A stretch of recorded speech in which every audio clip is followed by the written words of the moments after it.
webinar today, please do that, and we'll aim to try and get to some of those questions or comments at the end of the webinar. So yeah, this webinar will focus on the WWF Basket framework to help improve social responsibility in seafood supply chains, and we hope to be able to show you how we can assist you in achieving some of these. I'll just take a minute to introduce myself. My name's Dave Garforth. I've been working particularly in aquaculture, but in seafood supply chains, standards and certification for over 30 years or so, working with some of the major programs such as MSC, working with aquaculture programs, Global Gap, ASC programs, as well as helping and supporting some regional programs, and continue to do that today. Across many themes, have a bit of an industry background as well in my earlier years working in aquaculture and aquaculture feed and other themes in research and development as well in aquaculture. So maybe I'll just hand you over to Michaela, who can unmute and introduce herself as well. Thanks, Michaela. Hi Dave, thanks for the introduction. Excuse me. I'm Michaela Archer. I've now got over 25 years in the seafood sector, predominantly working in the past for the Sea Fish Industry Authority. I've mainly focused on technical areas of the seafood industry, but certainly in the past decade, been involved in social responsibility and building assurance and improvement in the seafood supply chain in the UK and globally. I'll hand over to Mike to introduce himself. Many thanks, Michaela. Good afternoon, good morning, everyone. My name is Mike Platt. I've been working in the seafood and the food supply chains for over 35 years now. Started with Sea Fish, where we developed standards for the whole supply chain. Then moved to Sainsbury's and spent 8 years with them, looking at their fish counters and offering trade skills. Then moved into certification with Global Trust and SAI Global. Did that for a number of years, worked with a number of the standards and initiatives around the world. I moved then into the MSC, where I worked on the chain of custody program, and now back with RS Standards, where I've been working with GSA, developing the RFES, and now developing the SPS, which is part of the Best Seafood Practice program. So thanks very much, and back to yourself, Dave. Thanks very much, Mike. All right, I noticed a few others have joined us. I'm just going to say again, we're recording the session. Everybody's on mute and the cameras are off. There's a chat box if you'd like to ask questions as we work through the webinar during the next 55 minutes or so, and we'll try and get to some of those questions at the end of the session. So yeah, so let's kick off. Could I get the next slide, please, Michaela? Yeah, a quick look at the agenda. What do we want to talk about? We'll give a short introduction to ourselves, our standards. Then we're going to take a look at the evolution of sustainability, moving to what the WWF Basket is then, and how it can be used to assist seafood businesses develop sustainably and sustainable practices, specifically around the social responsibility piece and human rights, and how that plays out in the seafood industry. And then, as I said, we'll move to some Q&A at the end of the session. So first, I'm going to hand over back to Mike, actually Mike Platt. He's going to give us an introduction to RS Standards. Thanks, Mike. Thanks, Dave. Well, yeah, RS Standards, we're a team that actually covers 4 key sectors. So the first sector is aquaculture. So Dave heads up that particular section, as he mentioned in his introduction. He's got over 30 years experience within this field, and we've dealt with all the major aquaculture standards and initiatives throughout the world. And certainly worked with a number of them. So, certainly with regard to aquaculture, this is one of our pillars of our RS Standards company. Myself, I look after fisheries and fishing, and also how that interacts within the supply chain. So we've been working closely with crew welfare, care of the catch, traceability, how that interacts with SSCI, which is a new initiative by the Consumer Goods Forum, and also GSSI, and how these programs can align to it. Michaela's come over to us from Sea Fish with a breadth of experience in supply chain, especially looking at food safety, traceability, and social, and is currently working with the Marin Trust program, developing their version 3. And then finally, Peter, who's our CEO, looks at new innovation and new areas of opportunity. So one of the big areas that we're looking at is with climate, especially in plastic. So we've helped develop the Responsible Plastic Management Program and seeing how that can support industries with their journey towards net zero. Now, the next slide, please. And as you can see from here, we've got a wide range of seafood related clients, which we've built up over the past 20 years. We're really proud of the reputation that we have with these clients. We provide a lot of thought and leadership in how they've developed those programs over the years and really supported them as they've gone on their journeys towards getting full accreditation or benchmark to international programs if that's the way they would like to go. I think also one of the key things that we are always looking to do, you can go on to the next slide, please, Michaela, is providing thought leadership. So where there are challenges, where there are issues, a number of our clients and other interested stakeholders come to the RS Standards team and ask for support and information. And these are just some of the key areas of our expertise where we can support. So I'm not going to go through them in detail, but as you can see, as we go through this webinar, there will be quite a bit of this, which actually links very closely to the WWF Basket. So one of the things that I'd like to do now is just pass you back to Dave, who's actually going to take you through responsibility within seafood. So over to yourself, Dave. Thanks, Mike. Yeah, so I think we all recognise that we define sustainability in different ways, and it's evolved over time. And I guess we can also therefore say that the way that we respond to that as businesses, as responsible businesses, in other words, must also evolve over time. So we went back to we'll go back to the mid-80s. I remember this because I was doing my degree in fisheries at the time. And you look at the state of global fish stocks, we were facing these enormous fish stock collapses. I remember, for example, the North Sea herring stock, because we studied it at the time, it went down from about 2 million standing stock biomass down to about 50,000 tons at the time. So yeah, we were facing these enormous challenges around this theme about sustainable resources in fishing. And I think things like IUU as well, we perceived differently. I think we probably tolerated it and didn't understand it in the same way that we do today. And other aspects of things like aquaculture and the use of resources and natural resource depletion, we looked at differently. I don't think we put the same emphasis on things like mangrove depletion, for example, in the mid-80s as we do today, and so on and so forth. So I guess globally, we recognized change was needed. And then we saw landmark documents appearing, such as the UN FAO Code of Conduct for Responsible Fishing. And other things happened, such as things like the formation of the Marine Stewardship Council way back in the early 90s. And, discovering new ways to use things like market forces to drive change in sustainable standards and fishing practices. So I guess since then, we have come a long way in defining sustainability and responsible sourcing in seafood. So if we consider those early definitions, those three pillars, if you wish, environment, economic, and social, they're all still relevant, but perhaps not all have been given the same consideration as we're probably looking at in today's mindset of sustainability. So yeah, more recently, we've got these UN Sustainable Development Goals back in 2015, a 360-degree vision of global sustainable development. Now we must look at sustainability in all sorts of holistic dimensions.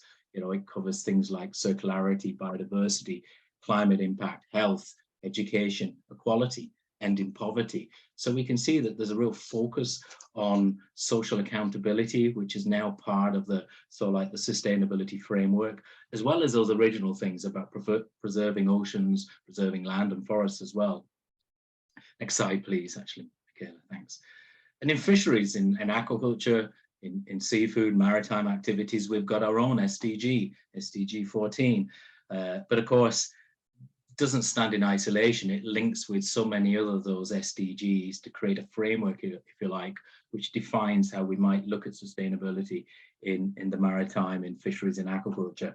But even at that, even with this more holistic definition of sustainability, we could ask ourselves, how does a business turn this into something they can work with, that's practical, that you can operationalize and measure up against, if you wish, when you're looking at your supply chains and how you source fish from fisheries or from aquaculture. So yeah, next slide, please, Michaela.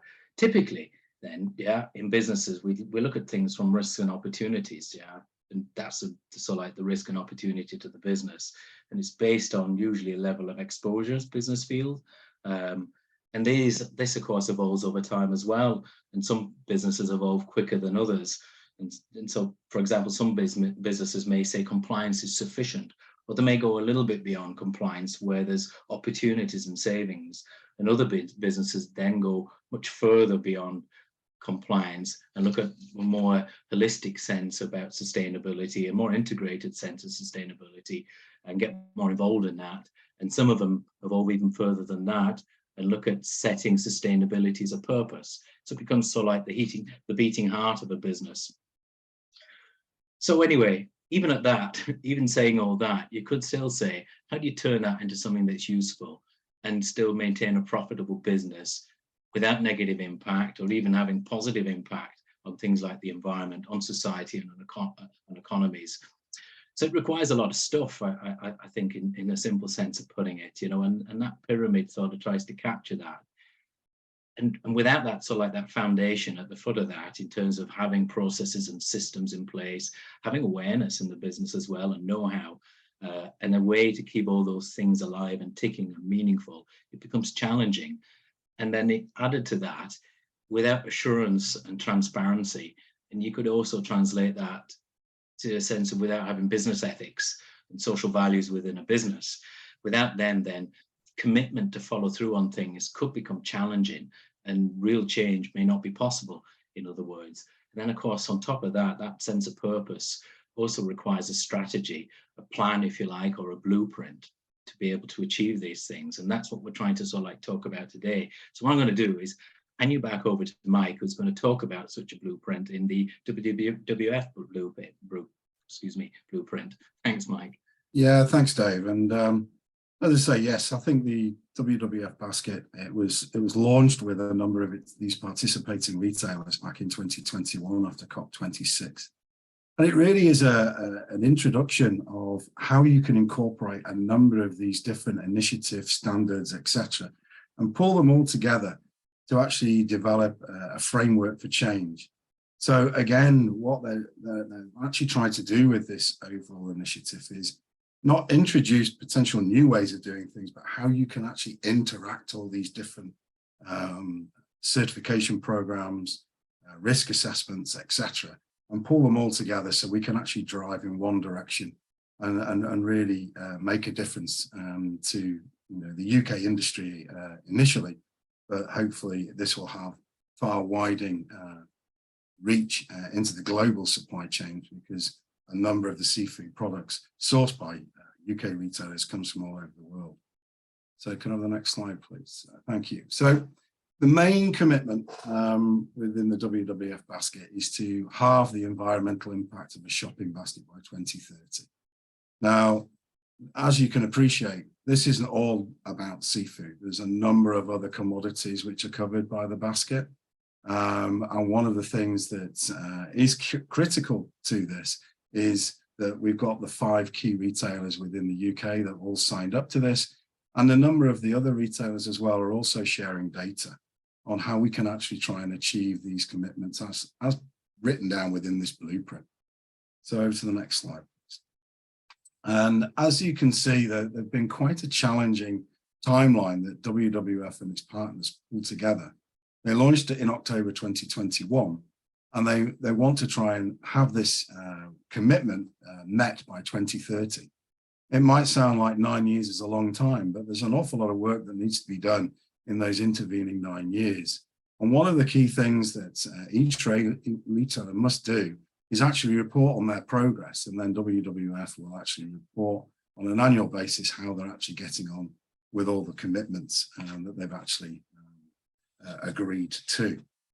So the next slide. So these are the key areas of the basket. As you can see, marine is part of it, but we also have packaging, food waste, agriculture, diet, deforestation, and climate.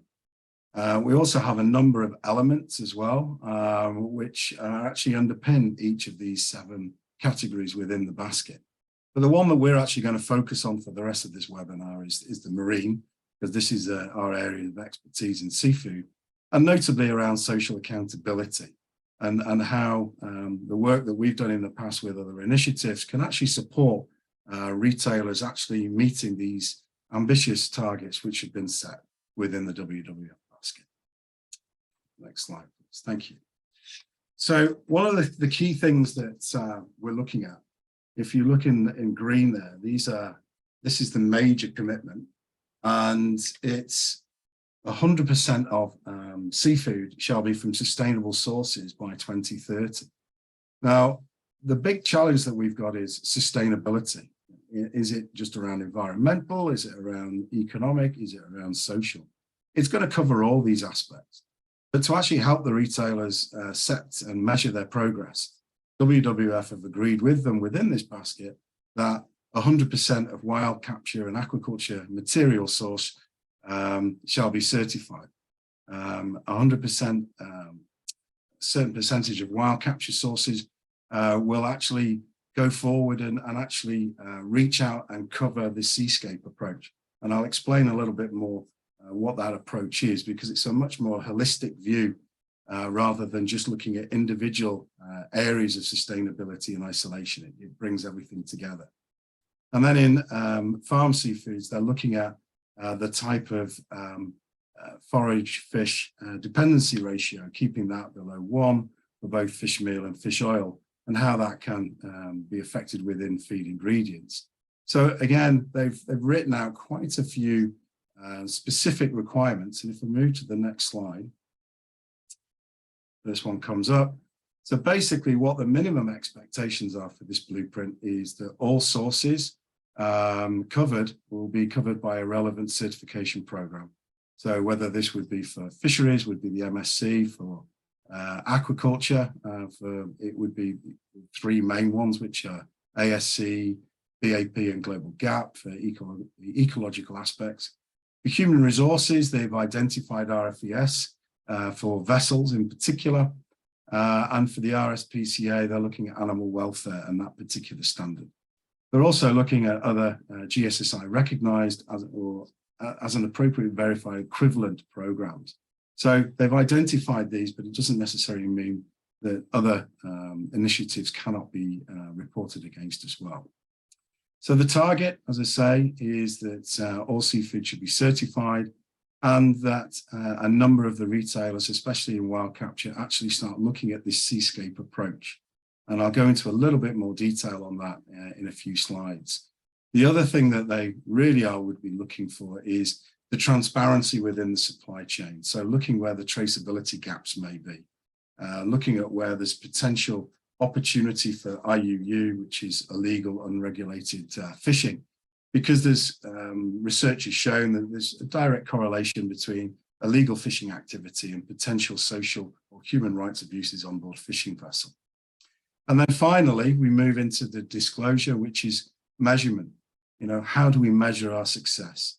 So there's the Oceans Disclosure Project, but also measurement against other initiatives which are now moving forward, such as PAS 1550, which is a publicly available specification, which was developed by WWF along with a number of other NGO partners like EJF, Oceana, and Pew.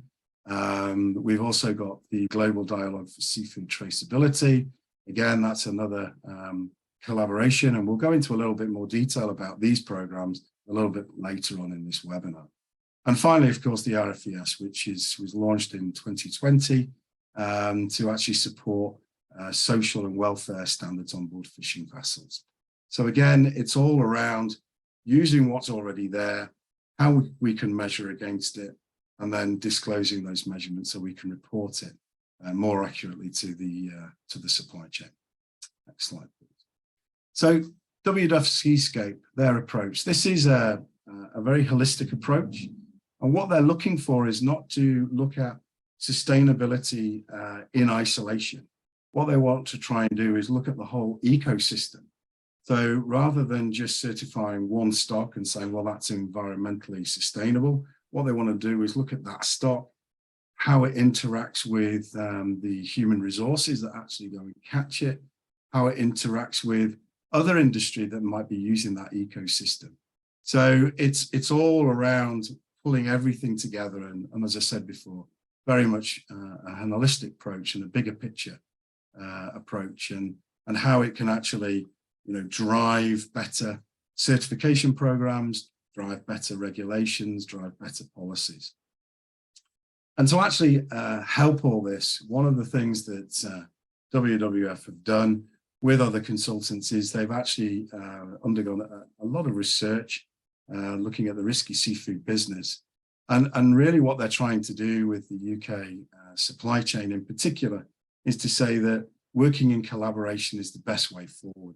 If we all work together, all of us can actually make a difference on the water, in the water, and throughout the supply chain. So this is why they're looking at the seascape approach. They're looking at supply chains to make sure that they've got much better transparency, so they can plug the gaps and they can see where the issues of IUU may be occurring. They can publicly disclose sustainability information to their consumers. Where did it actually come from? Do they know which fishes actually caught their fish? And then finally, through this entire program, share the results, make sure that the other initiatives, the certification programs, can actually look and see how they can enhance their own programs as well and feed into this whole blue basket. Next slide, please. And with that, I'm going to hand over to Michaela, who's actually going to go in a little bit more detail around social responsibility and supply chain. So over to yourself, Michaela. Hi, Mike. Thanks. Excuse me. Thanks very much, everyone. It's great to host the first in our series of different webinars.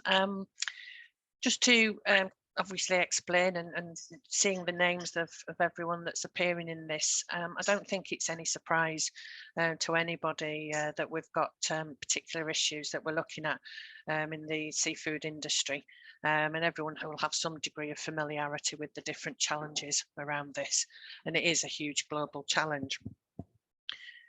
To start with, we can look at the actual nature of the seafood supply chain and how complex it is. And this is a diagram we've borrowed from Fishwise. But in some respects, the supply chain is probably a lot more complex than this. And their interactions between different stages, whether it be wild caught or aquaculture, can actually be very high in number.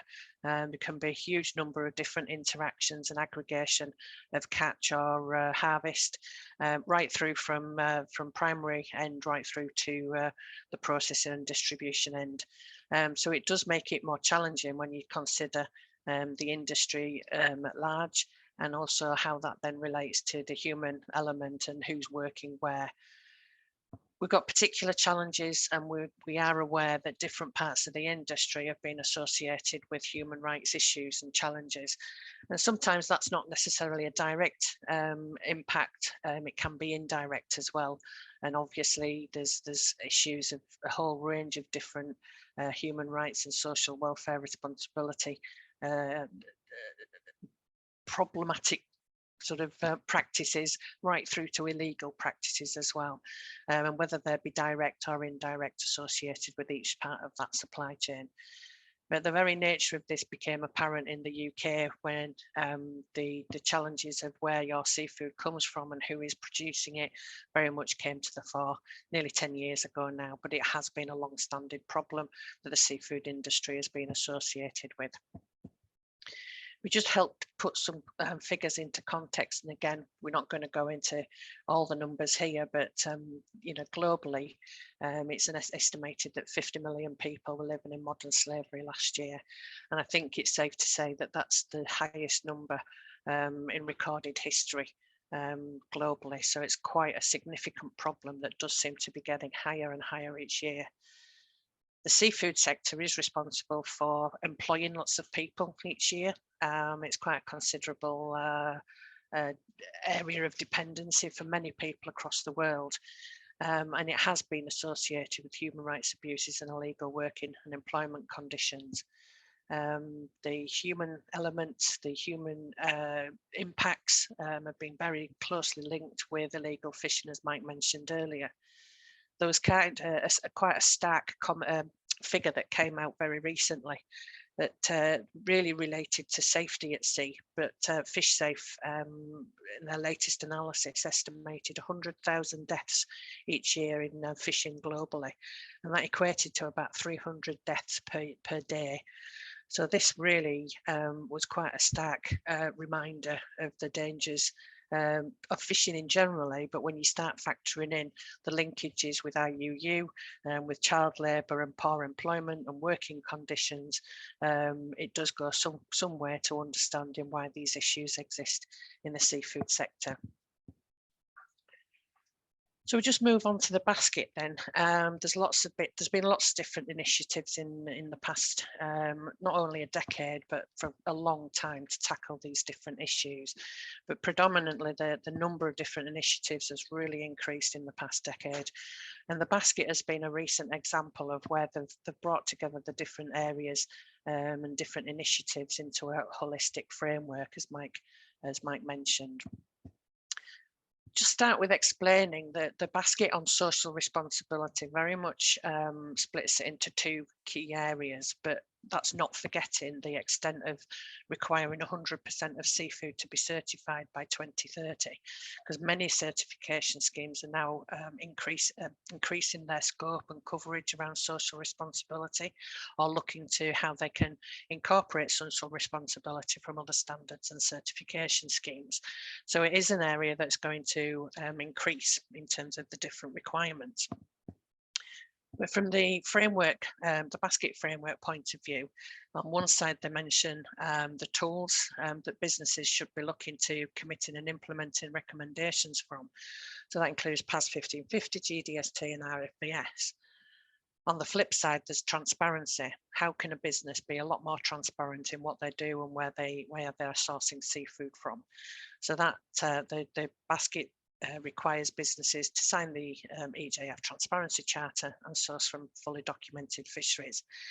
I think the key thing on some of these is some of them are actions that are very specifically within a business's control, but there's quite a lot that go beyond that. They're reliant on other nations or states, they're reliant on other players in the supply chain, and there's things that are more or less visible in some areas than others. So it isn't easy to look at these and think, well, I could just put those in place over the next year. It is going to take a big commitment and requirement from a business point of view to consider how these can be implemented. If we just look at what the areas for action in the basket are, basically they all fit around this assurance and transparency requirement. So thinking back to the slide that Dave showed earlier, it's very much one of the core central sort of points on which businesses have to build to have that assurance, to have that leadership in what they're trying to do from tackling sustainability in seafood sourcing. But each of the different areas for action are all around the managing and reducing risk, and they do require the fundamental development and input and living and breathing the systems, procedures and policies that bring these different requirements to life. When we look at there's quite a number of overlaps between the different initiatives, but there's also some key points of difference, and I'll explain a few more about these in time. But what we look at when we from our work on across all of these areas is that we can see that the fish and the fish product, whether that be wild capture or aquaculture, is very much at the core of all these different initiatives. They follow the fish and you understand traceability and you're a lot more transparent in what's coming from where. But over time, what we've seen is an expansion into the different areas around the fishing vessel and the social responsibility. But the reason a couple of them are actually slightly greyed out from the social responsibilities because they're indirectly influencing the human interaction side of things. They are saying that by tackling the illegal fisheries and illegal fishing operations, you would be actually addressing quite a lot of the different social responsibility issues and human rights abuses that we see in the sector. So to some degree, you could say that they're all interwoven, interlinked, but actually there are some significant points of difference when we start looking at the detail of each of them. So I'm just going to give you a very quick overview of each of the different tools or areas of transparency. This is very much a top level overview, and obviously there's lots more information available, either from ourselves or from looking online. If we look at start with the EJF 10 principles. Essentially, these were launched in 2018, and they're very much focused on global transparency and what are the key requirements to guarantee that there is transparency in seafood supply chains. And they're very much focused on visibility and disclosure of the key areas of risk around fishing. Quite a number of them are associated with vessels and understanding what vessels are operating in what fisheries, to what degree, and what are they doing. So there's a requirement for unique identification numbers, being able to track back the product right back to the vessel, and to make that information quite public and visible to people. Having a database of vessels, and again, that being publicly accessible, stopping flags of convenience, and being very open about vessel ownership, because that is an area that's been considered as associated with risk when you think of the different financial interests involved in the seafood supply chain. But then we've got wider calls for actually increasing the penalties around fishery crime. And that's about publishing and making those visible about who's been involved in different criminal activities within fisheries, but also making sure that any penalties are much more significant than they have been. And again, that's about being transparent about when things go wrong, but it's also about having access to information that makes it easier to think about who you do and don't want to trade with. But transshipment is particularly called out as a key area of risk.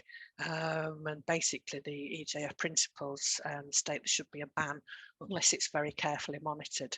It is seen as an area of risk because of how long boats can be out at sea and lack of visibility of boats coming back to shore if they're transshipping in different parts of the world. So EJF very much strong, the principles very much strongly behind improved transparency, and that will resolve fishery management issues, illegal fishery activities, but it will also tackle human rights abuses in the sector. Moving on to fully documented fisheries. Lots to talk about these and how electronic monitoring comes into effect, but fully documented fisheries are not really new. They are just a means of providing systems, data and records for people to verify that they are compliant with the requirements of fishery management rules.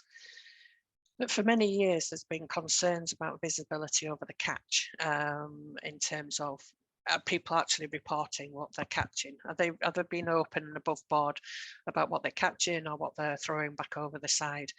And the concerns really are about the data reliability and I suppose the accuracy of any data that people are reporting. So electronic monitoring has been increasingly looked at to see whether it can take away the human element, to take away the risk of people putting information in incorrectly or fraudulently.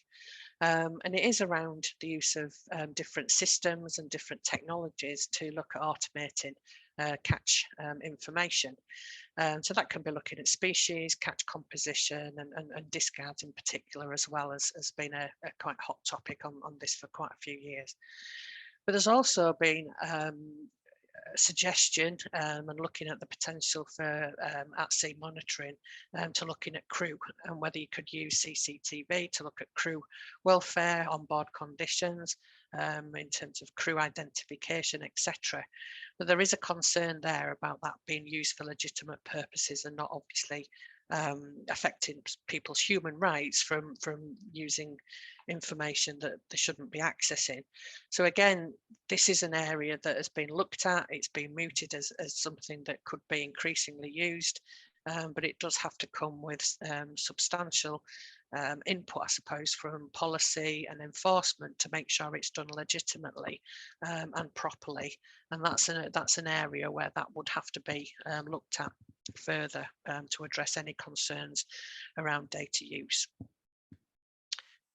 Global Dialogue of Seafood Traceability, really, again, been around since 20 something. I'm trying to read my notes for anyone who doesn't get that.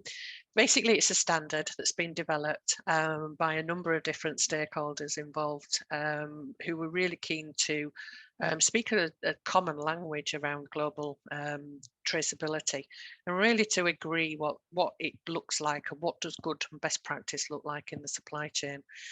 So it does include the premise, the central kind of point of that it's about the universal language of seafood traceability. What does that include and how could it work?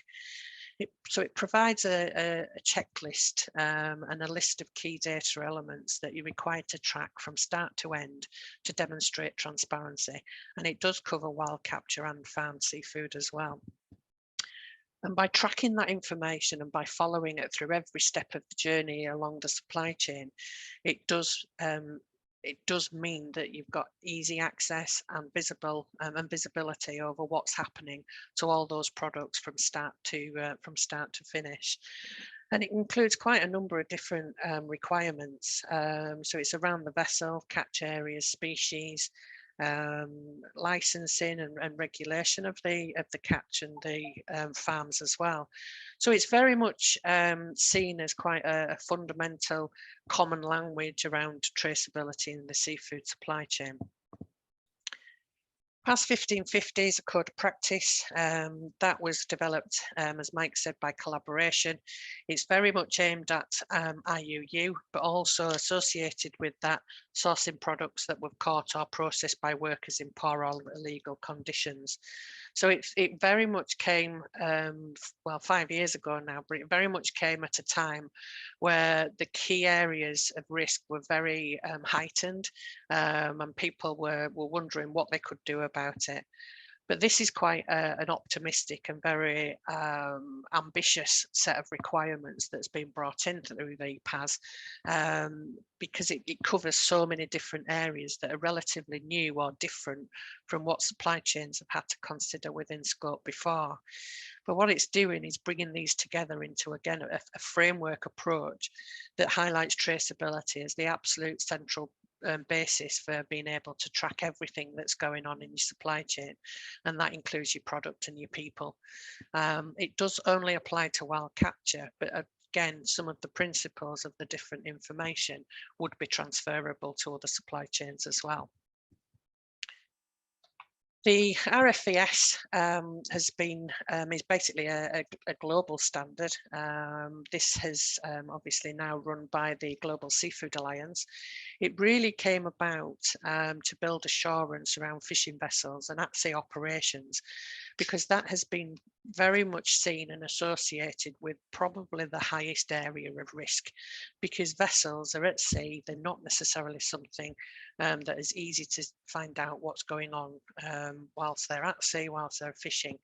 And there's been many different issues identified from fisheries all over the world.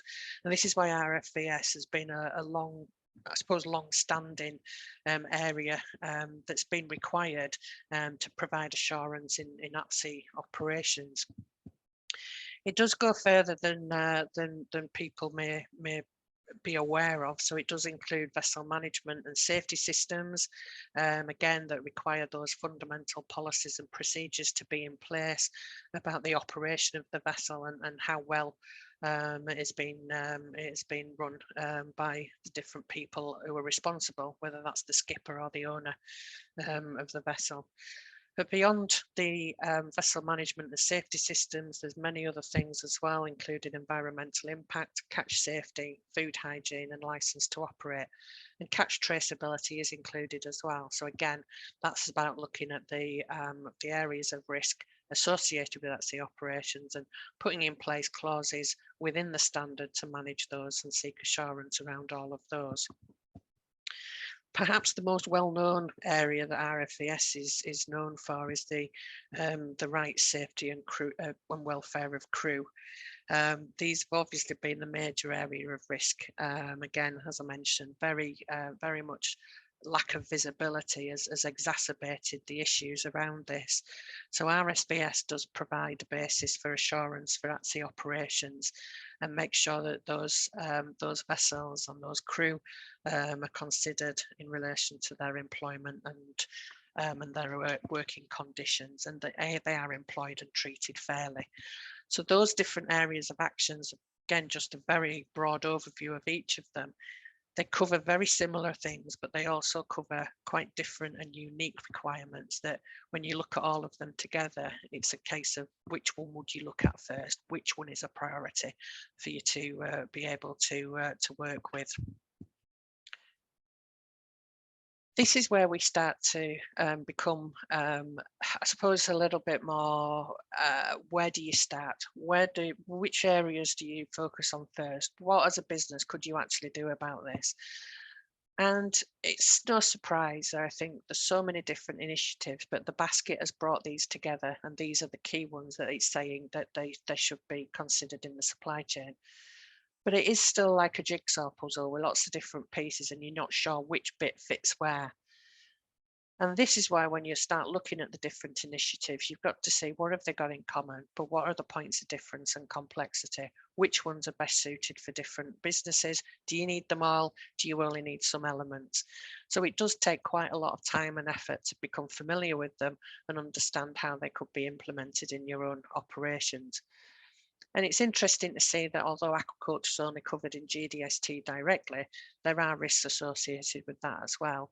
And it might be covered by other certification schemes, but it increasingly does need to be considered in the context of some of the overlapping risk management measures. We, through our work, have looked at the different schemes, the different areas for action. And what we can see here is that each one has got a list of associated requirements. This is not all of them. This is just for illustration for today. So we can see PAS has got 115 indicators covering everything from management systems, policies and procedures down to specific actions within the factories, ports, transshipment, looking at skippers and the individual operations within the vessel. But it does go quite broad and wide into traceability and requirements around human rights as well. GDST overall is 35 indicators, but obviously they vary depending on whether it's wild caught or farmed. And again, they cover the key areas, and then you start to see the areas that basically fall into each of these initiatives. But again, GDST does cover quite a lot of the areas of risk and risk mitigation and management when you start to look at what the individual requirements are. EJF principles, yes, there's only 10 of them, but they are quite broad, they are quite significant, and they are quite fundamental in what needs to be looked at. But again, as I mentioned, some of those actions are beyond the role of an individual business, and they do look at that broader requirement and intervention from the policy and state, and certainly underpinned by effective enforcement, which has always been a major challenge, not just UK but globally as well, when you start to look at the extent of enforcement on all of these different issues. RFVS again covers vessel, IUU, human rights, just covered those. Fully documented fisheries, predominantly similar to EJF principles, very much around policy and IUU and catch, and human rights is included indirectly. So what this means is when you start to look at these as an individual business, you can start to make a little bit more sense of how the dots start to align and the pieces of the jigsaw start to fit together. Going back to the basket and remembering that all of these are different requirements and different requirements from the basket itself, but the underpinning that are all the different certifications and the areas for action that we've just been through. So while the basket is the framework, the underlying actions are quite significant and broad. But this is the first year since the basket was launched that they reported on progress in that period of 1 year. And it was, on some points, it was very encouraging, but there's still a way to go on the marine side of things with the amount of seafood that's certified to, so basically there's still 14% of seafood sold in UK retail that has yet to achieve that 100% certification. The biggest issue, excuse me, the biggest issue that they identified is that actually the data just isn't there. There's no effective means for retailers to be able to report on some of the requirements that are in the basket. There's no visibility over anyone adopting the seascape approach, and certainly considering some of the other requirements, there's no measures at the moment at all. And I think the key thing here is this is okay for year one, maybe, but over time the requirements to report will become more stringent, and this wouldn't be an acceptable basis to be able to continue over the next 8 years. So it is an area that we expect to become more stringent and to become more and more onerous on the supply chains to be able to prove and demonstrate how they're achieving the requirements of the basket. It's interesting to see that there's no social indicators on this stage. Again, I think that that's just a holding position at the moment, and that is an area that will become more scrutinised in future years. So it isn't something to say that having no data is acceptable, because through the requirements of the data, it means that supply chains are more accountable for what they're doing and making sure there's progress being made. So I'm just going to hand back over to Mike. He's just going to finish off with explaining how RS can support on helping businesses make sense of these different initiatives. Great, many thanks, Michaela. That's wow, lots of information there, and lots of great initiatives and certification programs already trying to support the seafood sector. I mean, this section really now is RS standards. We've introduced the team. We've been in the seafood sector for over 30 years. And really what I'd like to do is just take you through the next few slides of what we've been doing for industry, supply chains and certification programs. So next slide, please. So as Dave mentioned, there was a number of, where does a business actually fit itself? Of course, they've got to be operating legally. If they're operating in the global arena, then they will have to make sure that they meet with those obligations. Meeting customer requirements is really important because if they don't do that, then the customers will go somewhere else. They have to have their own policies, so they've got to show their own due diligence that they are actually following what they say they're doing. And then finally, there's going to be pressure from non-government organizations, consumers themselves, to actually, we are concerned about the state of the world's oceans. We're concerned about the marine environment. What can we actually do about this? I think one of the things that we pride ourselves here in RS standards is that, we've worked in industry. We've actually worked in the commercial sector. We appreciate there are hundreds and numerous challenges that a business will actually have to go through to become successful.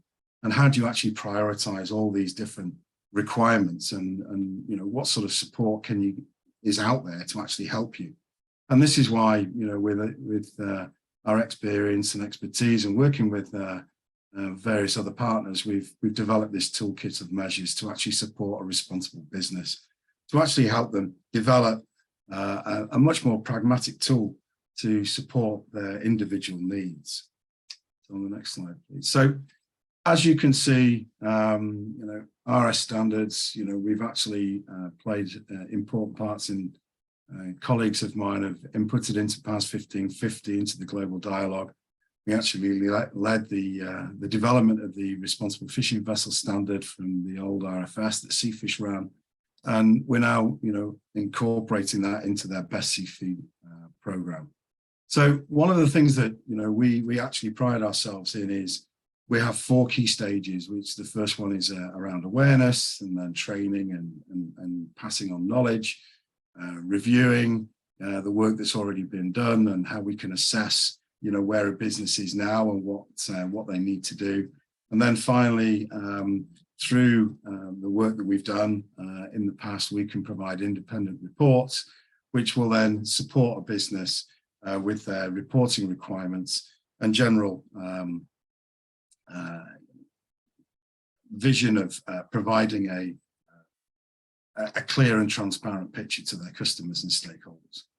Next slide, please. So the main thing that, one of the things that we are always looking at is how we can actually build that awareness within a business. And the first thing that we do is we do horizon scanning. So what is actually going to come down and affect supply chains and individual businesses within it. We can then disseminate that information, pass that on in a format that hopefully will be understandable, will create a clear picture and keep them informed. So really it's a way of building their awareness and showing that this WWF Basket 2030 might seem a long way away, but it's going to be here sooner than we think. Next one, please. Once we actually start working with individual organizations, the key thing that we will build is knowledge and expertise. So we will actually look at all these different initiatives. We'll benchmark them against each other. We will work out, what are going to be the key priorities for that individual business. I mean, some businesses might be already quite a long way down the journey, already got some great policies and procedures in place. That's fantastic. What we can do is we can just check to make sure, how well aligned are they to some of these certification programs or benchmarking that has been mentioned within the basket. We also look at, if they've already done something, they might be using, say, another standard, how does that match up to these programs that have been identified in the basket? So again, we can try and reduce complexity and potential duplication. So, I mean, one of the things that, we are doing quite a bit of is trying to review actually where is the business now? Where do they actually sit? Where are the risks to their business? What sort of things should they take into account? If they are actually thinking about past 1550, have they actually gone through it in detail? Do they actually understand what all the terminology means? Likewise with GDST. With regard to sourcing from fishing vessels that have been certified to RFES or other programs, how transparent is that information within their supply chain? And what we will then do is we'll provide an impartial score and a report on things that we feel that they're doing really well, things where we feel that they are equivalent to the market, or areas where we feel they're lagging behind and further support is needed. And those where they're lagging behind, this is certainly where we can actually start providing more recommendation on things that they could start to think about and incorporate in their business. And then finally, once we've done all this, a number of organizations ask us to, as they've started their journey of improvement, should we say, how do we report that progress? So again, we can support with providing an independent and credible report on all the work that a business is doing, or a supply chain, because they're all interlinked and interoperable. So they will certainly help with the supporting the reporting which is required for WWF and their retail clients. Next slide, please. We're really pleased that one retailer that we are working closely with, Waitrose, have kindly provided this quotation today. They were going to try and join us, but we couldn't unfortunately make it. We fully appreciate that. We are coming up to Christmas, but they've signed up to the WWF Basket. And one of the things that they were really looking for is how they can utilize the basket to complement their existing due diligence and progress about monitoring their own responsible seafood sourcing. They worked with RS Standards, so we actually went through all their policies and procedures, and we'd like to thank some of the supply chain entities who are on this call as well for their great input and transparency of information that they gave us. And it was great cooperation, and from that we gave them a report to really evaluate where they were and where they felt that they needed to go in future. So that's just some work that we've already done in the past for Waitrose. So finally, in summary, as you can see, seafood reporting, it's all about verification. You know, is it legal? Is it traceable? Is it environmentally responsible? Is it socially responsible? And using toolkits that are already available. So RS standards, we've worked with a number of these initiatives. We've even developed some of these certification programs. And we feel that we're in a position where we can support you in this quite complex and sometimes confusing area. So with that, next slide, please. I'd like to say thanks very much and hand back to Dave for the last few minutes to take any questions. Thank you. Thank you very much, Mike, and thanks, Michaela. Well, we've got a couple of minutes left. If anybody would like to ask a question or make a comment, we could take maybe one, or indeed, I know the chat line was open. If you wanted to just put your hand up on the reactions button, we could maybe just pick up a question that way. Perhaps while you're thinking about that, we had about 50 organizations expressing an interest in coming onto the webinar, not all of which could make it, as Mike just mentioned, and one or two did ask questions in advance actually to us. So while you're thinking, perhaps I'll maybe just volunteer this question and see whether perhaps Michaela, you want to maybe tackle this one. The question is simply this: will this make a difference? So will the WWF Basket make a difference in the way that businesses can sort of like advance their activities towards achieving these objectives and goals?